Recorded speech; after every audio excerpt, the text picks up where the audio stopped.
Good morning and welcome to A Closer Look. I'm your host, Linda Fontaine. Today, my guest is Jeff Cassidy, the newly elected sheriff of Sullivan County. Yeah, thank you for having me this morning, Linda. Well, thank you for coming. So you're taking over in just a few weeks.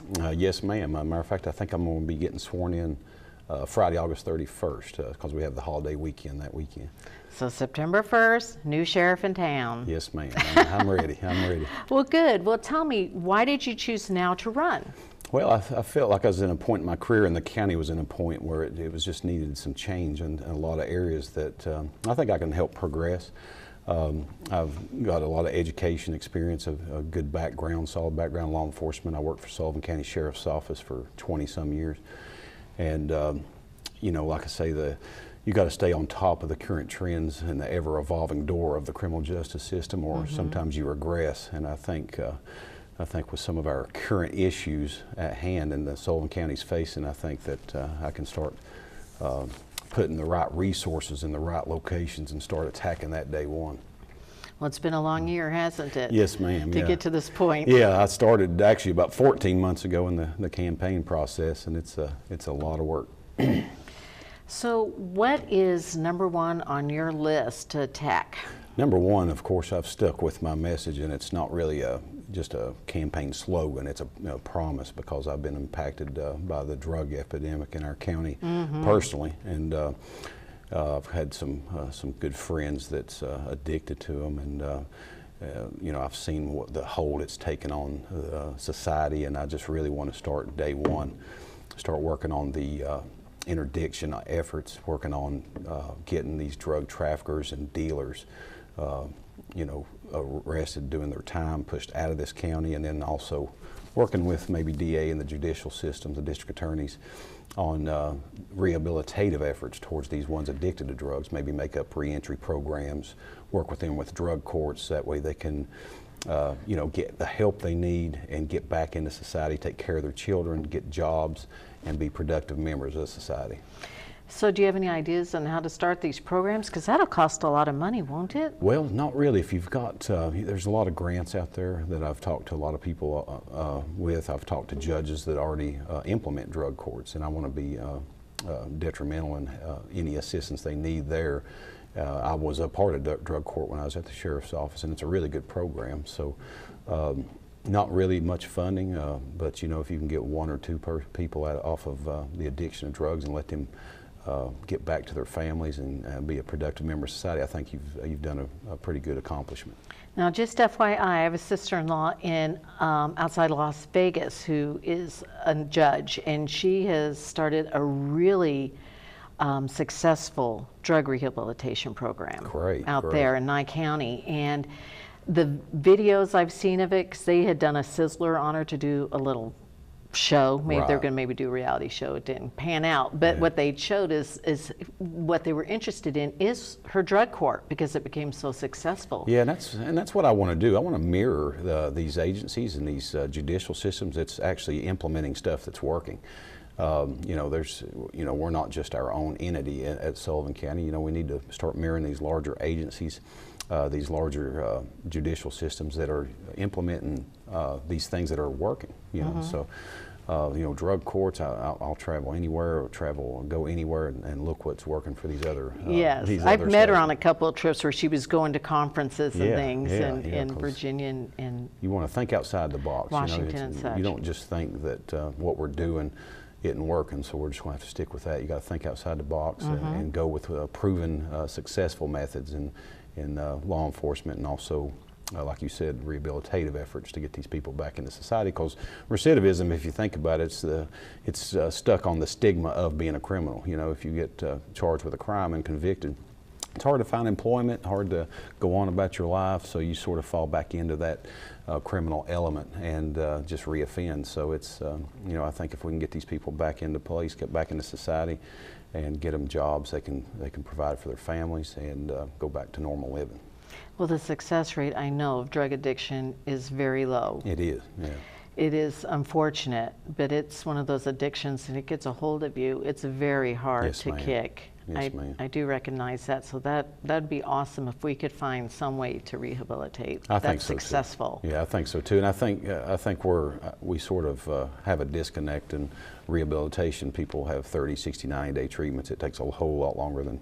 Matter of fact, I've talked to a good friend of mine that works for addiction services, and it takes about 2 years for somebody to fully recover and come off the addiction of drugs. And if they're not surrounded by people that enable them Right, or tempt right. them, Yeah, you've got to that find to a me whole is new probably peer the group. hardest part of the rehabilitation process is not having the support. Yes, ma'am. You got to find a whole new peer group. You got to have all kinds of support, your family, and I know most families and friends and stuff like that want you to get off these drugs and this addiction, to intervene with them, and there will be a good support system. But you've got to want it first. You got to have these people want it, and then they have to have a support system. And like you said, stay away from the peers the bad influences that sort of get them back into that same lifestyle. Mm-hmm. So how do you think the drug arrests compared to maybe 5 years ago, has it increased by how much, you think? Because it just seems like it's just the biggest problem right now. I don't have a percentage, but you look at your incarcerated individuals right Yes. now, and it's 80% of those individuals that drugs are a resort of that Okay. crime. And Wow. our county right now is top 5 in overdose deaths, top 5 in neonatal abstinence, drug-addicted newborns. In the state? In the state. Okay. And we're considered now a national high-intensity drug trafficking area by the federal government. So Really? we've got a really bad drug problem here in Yes. East Tennessee, and we've got to take a proactive approach to try to try to come up with solutions rather than just thinking the same thing's working. I think you hit it. We've got to find a very proactive way. Yes, ma'am. We need to make it a priority. I agree with you. Mm-hmm. Okay, so you were also talking about jail overcrowding. Yeah, jail overcrowding is another huge topic. We've got probably 800 and plus inmates to a facility that's supposed to house 619. So you're looking at a lot of these are pretrial felons, so they're awaiting sentence. There's probably about 60 or 70 that's been sentenced by the Tennessee Department of Corrections that we need to get down to the state penitentiaries to get them out of our jails. The pretrial felons, there's sort of some things that you can do with some of that stuff. There's ankle monitoring, but of course you've got to make sure they're low risk. Their chances of reoffending are low because you don't want them back into society reoffending. So ankle monitoring's a solution. There's also community corrections. There's a lot of grants out there right now that is working successfully. Like I say, when you want to mirror other agencies that's working on successful matters to try to eliminate overcrowding. Shelby, Davidson, Dyer counties are using these grants, and what these grants do, they provide corrections back into the community. They also give them tax credits to employers to employ these people that's had the stigma of being a criminal. So it also gives them job-related skills, how to write resumes, how to interviewing techniques. That way it allows them to help them out to get a job. And then once they get a job, like I said earlier about having the stigma of a criminal, once they get a job, they can go back, take care of their families, raise their kids instead of the grandparents raising the kids, right? And be productive tax-paying citizens. Now, I've heard you mention grants several times. Are you going to hire somebody, or is there somebody that just applies for the grants? We have a couple good employees right now that does really good with grants. They write applications for these grants, and it's not really a huge process, but we've got some good people that are knowledgeable and know what kind of grants they are out there. So they're going to just really get on that. Yes, and ma'am. Yeah, get as we many have to. grants as possible, Yes, because ma'am, yeah. money is a barrier to a lot we of need these help. things. Yeah, we need help. Money is a big obstacle we have to face, but if there are grants out there and there's money available from the federal government for us to do our jobs efficiently and effectively, I think we need to jump on them as quick as possible. Okay. So what have you been hearing from when you're running, from the constituents, if you will, that their biggest concerns are? Is it the drugs? Yeah, the drugs, that's definitely a problem, but the lawsuits too, where the sheriff sued the tax-paying citizens twice. And that's the biggest thing I think I heard when I talked to a lot of people. They would. And were those lawsuits to get more money for the employees and more stuff funding for the county? and more money for the employees and stuff like that. So, it's one of those double-edged swords. you never get in law enforcement thinking you're going to be a millionaire.